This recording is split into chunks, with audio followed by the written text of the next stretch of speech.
Alice Pistrito from Woodbury. First, I want to say two things. It was a great start to the school year, so thank you. I've been in several buildings, and I was up at the high school, and high school's in good shape. It looks good. SROs, I thank you for that. Seems very popular. Second of all, I just wanted to touch on working in kindergarten the way I did. I would advocate for the lowest possible numbers you could put in there, especially with a full day of kindergarten. And I do think instructional assistants could assist you.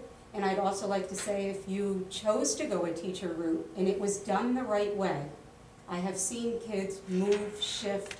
If it's done the right way and you put them as part of that, it happens pretty seamlessly because staff is usually very dedicated to making sure it happens for these kids. So I think it can be done either way and be successful, but I'd love to see lower numbers in those lower grades. There's a lot of pressure on these kids now with a full day of kindergarten.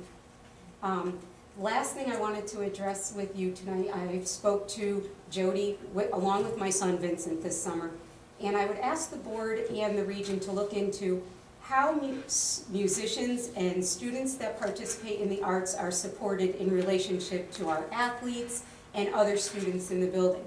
I can just give you some background that over the course of the years with any parents that have students of musicians or vocal students or anything like that, we incur all the costs. We have been asked to buy supplies, books that have not been provided by the region over the course of years.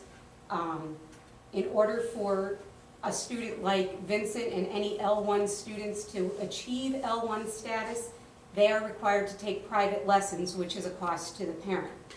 In addition, for a student to compete at a higher level than just regionals, they are required to go to regionals, make regionals, go to All-State, make All-State, then apply to a national or an All New England. All of that is an expense to the parents. Transportation is not provided for these students, the admissions fees, and the accommodations. When a student takes place at All-State, they're up in Hartford in a hotel for 3, sometimes 4 days. That expense is put on the parents. So I would just ask that you look into it and see if there's any way to assist these students.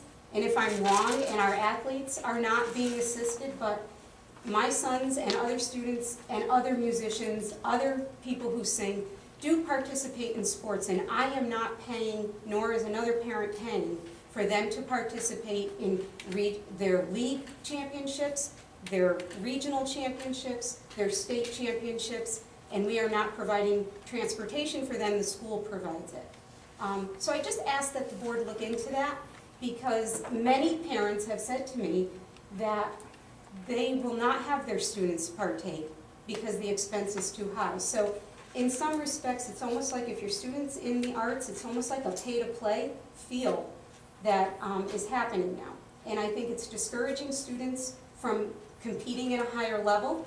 And in order for that level 1 to happen and not hurt a child's GPA up at the high school, to be told that they have to have a private tutor and they have to compete in regionals to get that higher level, is something that we need to look at in the future. I'm not standing in front of you here today because of Vincent. I'm standing in front of you here today for the future of musicians in our school.